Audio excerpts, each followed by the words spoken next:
Por fim, pessoal, vamos aqui ao estudo da glândula adrenal, as adrenais, né, já que são duas, né, ou suprarrenais, devido à sua localização aqui sobre, né, certo? E vamos estudar os glicocorticoides, que são hormônios que são envolvidos no metabolismo da glicose.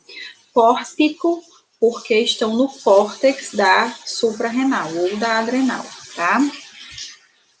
As glândulas adrenais se situam acima dos rins, também chamadas de suprarrenal, e eles se dividem em medula, da suprarrenal, que é quem sintetiza as catecolaminas, como a adrenalina, e no córtex, que é a parte que secreta os corticosteroides.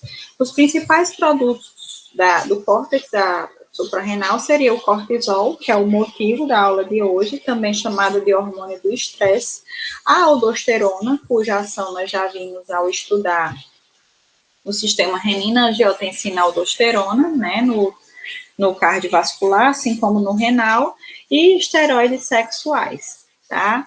Que tem ação androgênica, ou seja, ações que têm características masculinizantes. Os glicocorticoides são hormônios sintetizados pelo córtex da suprarrenal que regulam o metabolismo da glicose. Principal representante é o cortisol, o hormônio do estresse, né? Regula a atividade dos carboidratos, o metabolismo dos carboidratos e tem atividade anti-inflamatória. Tá? Essa atividade anti-inflamatória é o que faz com que os corticoides sejam tão utilizados na medicina.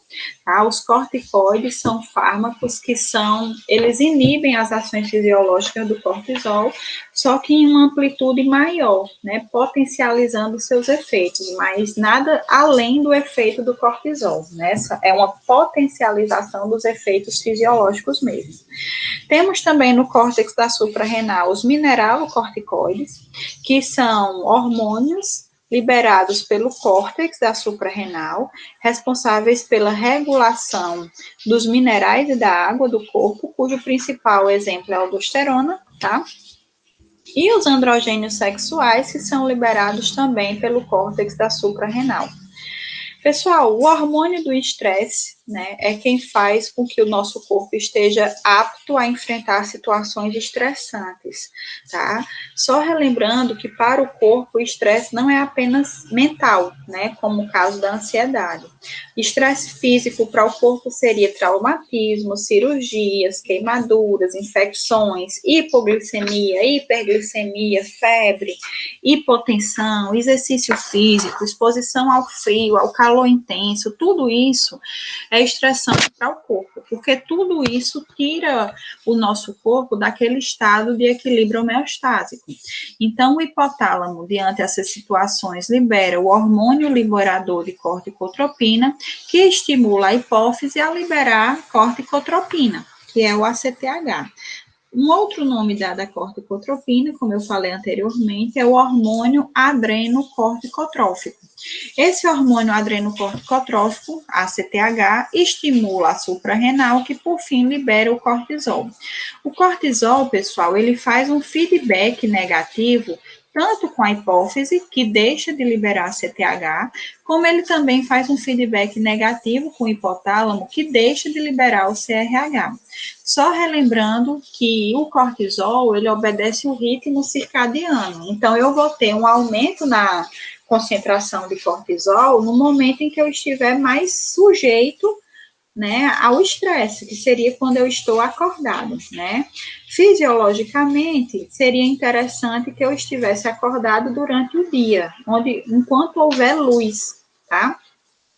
E aí a luz faria com que o hormônio continuasse sendo secretado, né? Mas é bom informar que em situações de estresse fora da hora de maior pico do hormônio do cortisol, elas também podem provocar novos picos, né? Se a pessoa se submete a uma cirurgia no meio do dia ou da noite, aquele horário da cirurgia será o horário em que ela vai ter uma maior concentração do hormônio do estresse, do cortisol.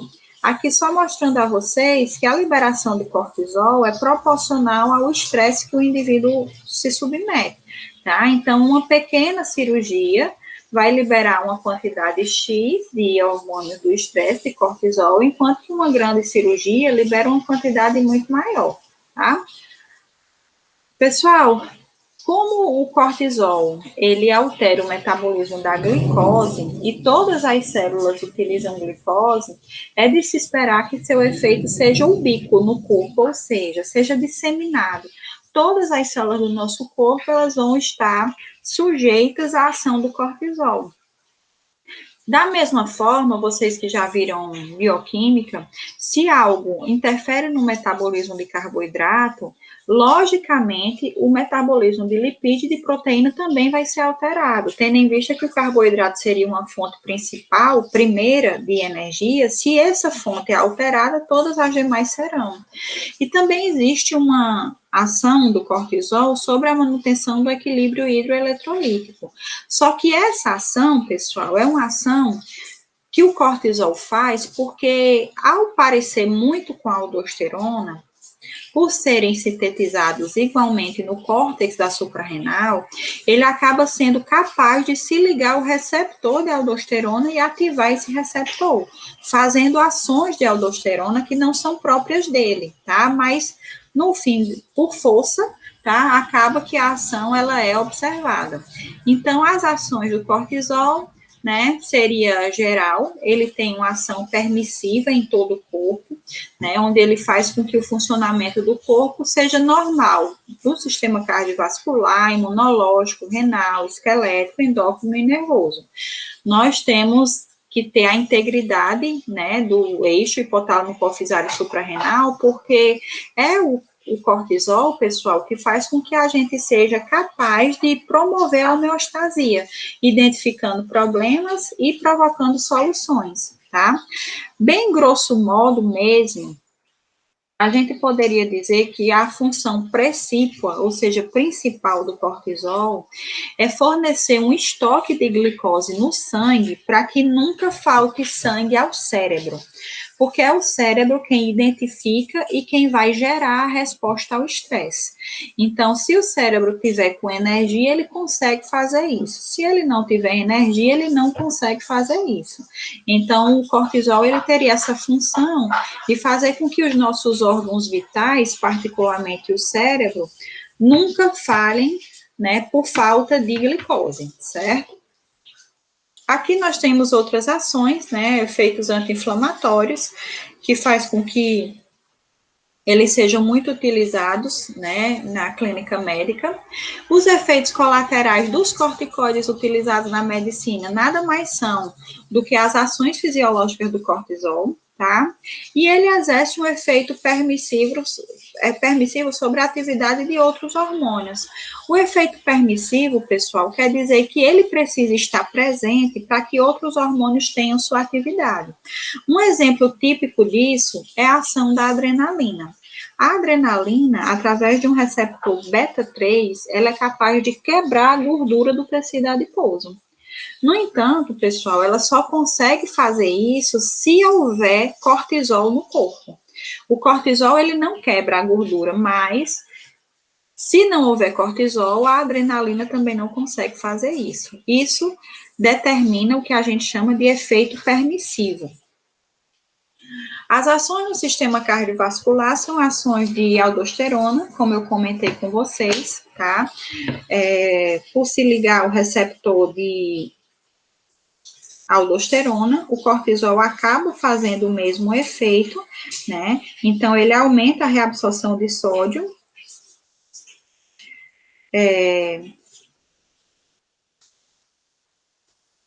e a excreção de potássio, tá? Então, por longo tempo, a utilização de muito tempo de corticoide pode levar a um quadro de hipertensão. Uma outra coisa que pode acontecer é o crescimento cardíaco, né? A aldosterona pode provocar uma fibrose cardíaca e existe um medicamento chamado espironolactona, que é um diurético poupador de potássio, que pode impedir essa ação mineralocorticoide. Então, pessoas que precisam tomar corticoide por muito tempo, como pessoas que têm doença autoimune ou que fizeram um transplante de órgãos, elas precisam tomar espironolactona para que essa pessoa tenha os benefícios do corticoide sobre o sistema imunológico, mas que não sofram as consequências dessa medicação sobre o sistema cardiovascular. Sobre a musculatura esquelética, a ação dele é permissiva, ou seja, o excesso de cortisol atrapalha o funcionamento do músculo esquelético, assim como a falta de cortisol atrapalha. Isso caracteriza bem, pessoal, o efeito permissivo. Eu só preciso de quantidades ideais do hormônio para que eu tenha um efeito bacana dele, tá? Na falta ou no excesso, vai gerar uma debilidade de músculo esquelético, provocando fraqueza e fadiga, que a gente chama de miopatia por esteroides. Sobre o sistema nervoso central, o efeito também é permissivo, então, tanto o excesso quanto a falta, pessoal, pode gerar desde depressão, que seria o nível de atividade mínima do sistema nervoso central, até psicoses, que seria uma atividade extremamente alta do sistema nervoso central. Não importa se é muito ou pouco, não tendo quantidades normais, eu posso chegar a esses extremos. Se vai ser a depressão ou a psicose, isso vai depender de cada paciente, tá? Cada paciente teria uma reação diferente. Fisiologicamente, pessoal, o nosso cérebro envelhece, né, como todo o nosso corpo, e uma das coisas que acontece a nível do sistema nervoso central é a falha de memória, né, que é esperada fisiologicamente. Essa falha de memória que ocorre com a idade, que é diferente do Alzheimer, porque o Alzheimer tem associado a essa falha da memória um processo de demência, tá? Estou falando aqui só da falha de memória que é comum a todos os idosos. O grande responsável é o pico de cortisol que nós temos toda manhã ao acordar. Tá? Esse pico de cortisol ao longo dos anos provoca essa falha, certo? Sobre o metabolismo de carboidratos, ele protege os tecidos dependentes de glicose, né? E aí eu coloco aqui uma ênfase bem grande ao sistema nervoso central, ao cérebro. Ele estimula a gliconeogênese, ou seja, ele pega o aminoácido e o glicerol do tecido adiposo e transforma em glicose e armazena a glicose na forma de glicogênio hepático. Esse hormônio aumenta a glicemia, pessoal, porque aumenta a gliconeogênese e inibe a utilização de glicose pelas células periféricas, ou seja, pelas células que estão fora do sistema nervoso central. A consequência é um aumento de glicemia. A glicose fica disponível, portanto, no sangue para que o cérebro utilize no momento em que ele necessitar, certo? A gente pode observar, então, que um período muito longo, utilizando o corticoide, o paciente também pode vir a desenvolver diabetes tipo 2, tá? Sobre o metabolismo da proteína, ele diminui a captação de glicose e aminoácido, diminui também a síntese de proteína e ele aumenta a proteólise, que seria a quebra da proteína em aminoácidos, porque ele quer esse aminoácido para levar ao fígado e transformar esse aminoácido em glicose, pelo processo de gliconeogênese. Isso, a longo prazo, pode provocar um quadro de atrofia muscular, certo? Sobre o metabolismo lipídico, ele teria uma característica bem diferente, né? Ele provoca uma distribuição atípica de lipídio, que a gente chama de lipodistrofia, tá? Caracterizado pelo acúmulo de lipídio aqui, que a gente chama de giba de búfalo, o acúmulo abdominal de gordura. Observem que braços e pernas ficam finos, né? Tanto pela proteólise, mas também porque a gordura anteriormente depositada aqui vai para abdômen e giba de búfalo, né? Observem a face em lua cheia, né? Essa face em lua cheia, além de um processo de gordura, né, depositado aqui, é muito relacionada ao edema, certo? E essa seria a característica de um paciente. Aqui a gente teria um paciente que tem síndrome de Cushing. Essa síndrome é uma síndrome caracterizada pelo excesso de cortisol no corpo, que pode ser congênita, né? Mas pode ser também iatrogênica, pode ser provocado por medicamentos, certo? Sobre o metabolismo ósseo, ele provoca um balanço negativo para o cálcio. Isso quer dizer que ele diminui a absorção de cálcio da alimentação e ele aumenta o cálcio que já foi absorvido, ele aumenta a eliminação pelo rim, tá? Ele também aumenta a atividade osteoclástica, que seria aquelas células que ficam retirando a matriz óssea, e diminui a atividade de osteoblastos, que seriam aquelas células que repõem a matriz óssea. Então, ao longo do tempo, o que a gente teria, pessoal, seria uma diminuição da massa óssea, né, provocando tanto o risco de necrose da cabeça do fêmur, quebra de ossos e osteoporose em si, tá? Eu estou falando dos excessos a longo prazo, ok? Sobre o balanço hidroeletrolítico, seriam as ações típicas da aldosterona, aumenta a reabsorção tubular de sódio, consequentemente, né, de água, e aumenta a excreção urinária de potássio e H+, certo? Sobre as células sanguíneas, pessoal, aqui a gente teria as ações do sistema imunológico, né? Ele reduz o número de linfócitos, eosinófilos, monócitos e basófilos, e ele só aumenta o número de neutrófilos, tá? Esse aumento do número de neutrófilos, para quem faz o tratamento com corticoide, geralmente não é um problema, porque o neutrófilo seria uma célula de inflamação aguda. E geralmente quem usa corticoide para casos inflamatórios ou alérgicos seriam pacientes que têm problemas crônicos, tá? Uma outra característica do cortisol é que ele inibe a proliferação de fibroblasto e a síntese de colágeno. Consequentemente, ele dificulta a cicatrização, certo? Ele diminui a produção de interleucinas, consequentemente também ele diminui a capacidade do corpo gerar febre, né? Aqui seria um paciente típico com Cushing, só para a gente rever todas as ações. O excesso de cortisol pode causar alterações do sistema nervoso central, como depressão, euforia ou labilidade emocional, que seria alterações muito bruscas do estado emocional do paciente, pode provocar hipertensão pelo aumento de sódio e água, catarata, particularmente em crianças que fazem uso de medicação por longos períodos, a face em lua cheia, aumento da gordura abdominal, risco aumentado de necrose da cabeça do fêmur, a pele é facilmente, né, a formação de hematomas, isso por causa da diminuição de fibroblasto e colágeno, a pele fica muito fina, tá? Isso também provoca o crescimento de estrias na pele, certo?